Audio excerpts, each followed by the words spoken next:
nutupin yang nakal kan? Ada. Tapi kan itu dia sebagai kayak Dia nutupin sebetulnya, nutupin bahwa sebetulnya dia baik-baik aja. Maksudnya dia orang baik, tidak baik-baik saja. Maksudnya gini, aku tuh loh, mungkin dia pernah disakitin atau dijahatin atau dibully, akhirnya dia pengen nunjuk ini laku. kamu pernah dibully kan? Aku? Enggak sih. Kita sih yang ngebully kamu. Iya itu betul. Iya. Aku kadang mungkin dibully gak ngerasa dibully gitu loh. Oh, bagus dong. Kayak Karena dia udah mentok Ge. Dia sudah idol. bahkan Gaya sampai ngomong gitu tadi kan, kadang kayak ya kita yang ngebully kamu. Iya. Tapi dia biasa aja. Aku gak ngerasa dibully loh. Ya karena kamu sudah lewat masanya. Ya mungkin sih, dibully di rumah lebih Enggak, ada satu Bisa kekecewaan tuh yang udah parah buat kamu. Jadi kamu apa ya? Enggak secara enggak sengaja kamu tuh ada satu yang membuat kamu kecewa dan gue udah kesel, akhirnya kamu udah I don't care, emang gue pikirin gitu, kamu udah rilis sudah. Iya. Bisa jadi sih. Karena kamu anak paling kecil nggak sih? Yes. Nah itu bisa jadi Apa pengaruh juga. urusannya? Ini ya contoh ya, ini aku nih anak paling kecil. Aku selalu diajarin bahwa kita harus menghormati yang lebih tua. Nah sementara aku selalu menghormati yang lebih tua. Yang lebih tua kurang ajar dong, dia nggak pernah paham. Tidak ada timbal balik. Seharusnya kan sama, porsinya sama. Jadi nggak ada yang kamu lebih muda, kamu lebih tua gitu. Nggak dong, di rumahku tuh semua harus yang muda, even dia salah, even enggak, aku harus minta maaf. Itu kan kondisi yang seperti sebetulnya aku tertekan. Tapi ringan sebetulnya, tapi kalau ditumpuk jadinya banyak. Pada titik tertentu aku akhirnya pada yang gini, udahlah I don't care, lu mau baik oke, nggak baik oke, lu mau bilang gua kayak setan emang gua pikirin gitu kan. Iya kan, akhirnya kayak gitu. Nah itu ada. Ada satu kekecewaan yang berulang dan menurut orang di sekitar kita itu ringan sebetulnya. Alah nggak apa-apa, ngalah aja, orang tahu kok dia menurutmu.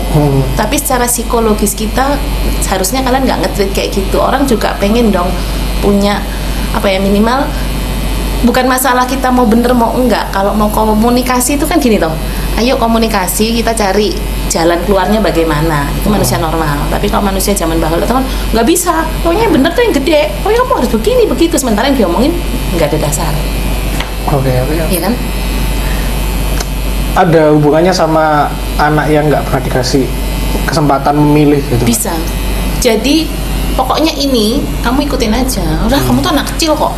Jadi kayak gini nih, ada satu rahasia dalam rumah tangga, dalam keluarga. Terus kita anak paling kecil. Apa sih gitu.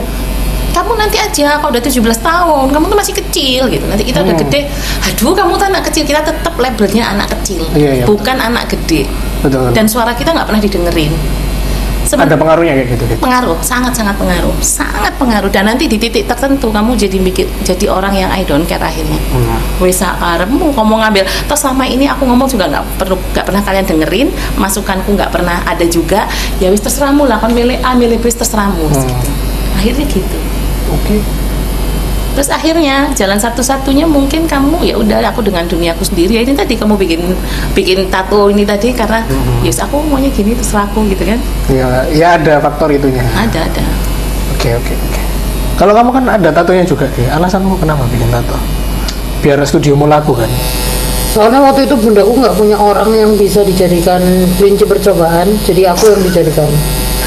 Dan tatonya dia lucu dong, dinosaurus sama Mickey Mouse. Oke. Berarti nggak ada keinginan banget untuk punya tato, cuma karena kelinci percobaan aja. Iya, soalnya waktu itu kalau misalnya nambah model lagi itu kayak ngapain gitu loh. Ngapain, atau karena calon suamimu ini nggak ngebolehin? Bukan. Yang nggak ngebolehin adalah orang-orang yang lebih tua yang beragama di keluargaku itu selalu bilang bahwa kenapa kamu dosa, kamu ini, kamu itu gitu. Terus nanti kita tuh banyak tertekan karena itu. Jadi gini, aku tertekan takut salah, si anakku juga pasti nanti dikatain anakku yang gini. Akhirnya kita exit aja loh, nggak usah kumpul keluarga. Nah sekarang akhirnya kita exit. Tapi sebenarnya aku nggak peduli sama sekali. Oke. Jadi akhirnya kita memilih tato yang lucu, Mickey Mouse. Kenapa kita dikumpulkan? Karena semuanya broken gitu. tahu nggak sih sebenarnya kita I don't care loh, even misalnya bilang ayo kita doain supaya mereka kembali ke jalan yang benar, ya nggak sih? Ini red flag ketemu red flag sih kayak ya nggak sih. Iya. Itu sih kalau aku sih I don't care banget, selama kita nggak nyakitin orang.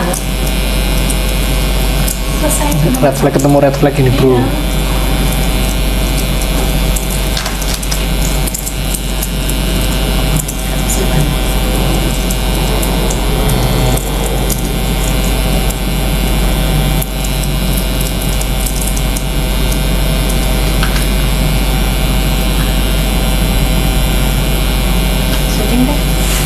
Iya dong, lumayan.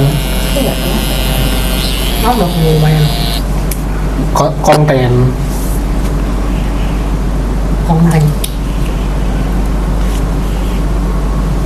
Jai.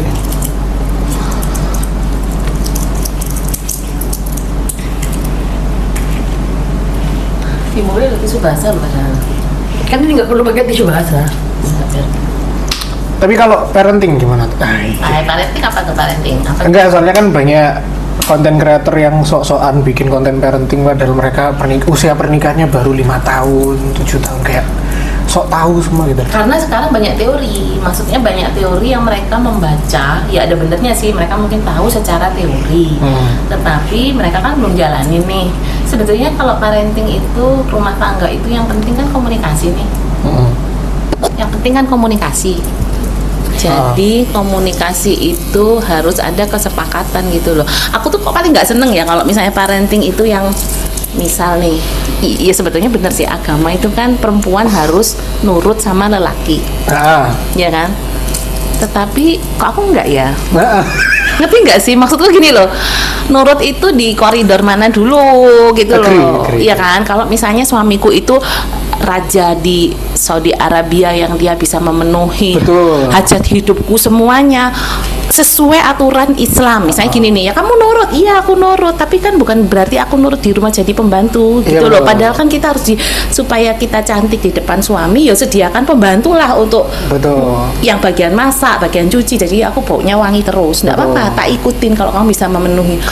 Lah wong kamu itu ya sudah nggak bisa menuin, so aku suruh nurutin, suruh kerja cari uang, tapi di rumah ya suruh kerja banting tulang, terus malam-malam masih dikerjain.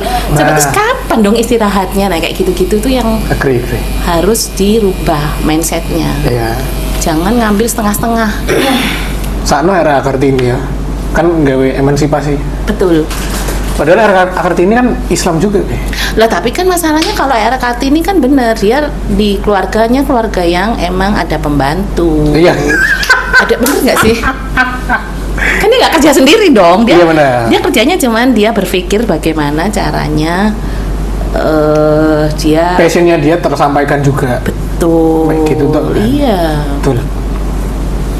Jadi jangan dilihat oh dia itu tidak cocok sama suaminya, berantem gini-gini. Carilah faktor X-nya. Iya benar. Yang dicari itu faktor X-nya, bukan kejadiannya. Ya soalnya kan banyak yang keluarga-keluarga baru gitu kan kayak ya istri harus menurut suami, tapi kayak udah di luar koridornya dia sebagai manusia. Contoh apa tuh di luar koridor sebagai manusia itu apa coba? Banyak, ya itu tadi sebenarnya banyak contohnya tuh kayak kan kamu cewek harusnya ya aku yang kerja, nggak usah kamu di rumah aja ngurus anak. Sebetulnya nggak apa-apa selama dia bisa memenuhi segalanya ya, loh. Itu terpenuhi enggak koridornya. Gini, bikin standar dulu deh di awal. Kan ada kan kalau di ustadz-ustadz tuh ada yang bilang gini, di saat kamu nikah di awal bikin perjanjian deh sama suami, hitung-hitungan, ayo kebutuhanmu apa. Nah kalau jadi si calon istri nih, bilang aja, ini aku ya beli kosmetik sekian, aku mau pijit sekian, aku mau nyalon sekian, ya kan. Kita fair dong di depan. Ya wes, kamu mampu nggak ini gitu. Kalau kamu mampu ya ayo kita jalan, aku tak duduk manis di rumah jadi ibu rumah tangga. Ya. Dan ibu-ibu sosialita. Betul. Tapi supporten gitu loh. Jangan kamu tuh komen tapi kamu nggak support. Ya. Susah. Iya sih. Kan kita dinikahin bukan untuk jadi budak kan. So, enggak, maksudnya kan banyak yang pernikahan baru ini, manusia-manusia muda. Terus kayak sok-sokan cowoknya pengen jadi orang yang selalu mampu. Iya nggak sih? Iya Kalau nggak sih? dia benar-benar mampu nggak apa-apa, tapi kalau sok-sokan itu yang bahaya karena itu kayak bom waktu ya. Suatu saat pasti akan meledak. Enggak, kita kan punya temen ya kayak yang emang dia itu cewek dan anaknya orang cukup. Yang cukup yang laki apa Yang cewek? Heeh. Cowoknya ya oke lah kerjaannya pasti, tapi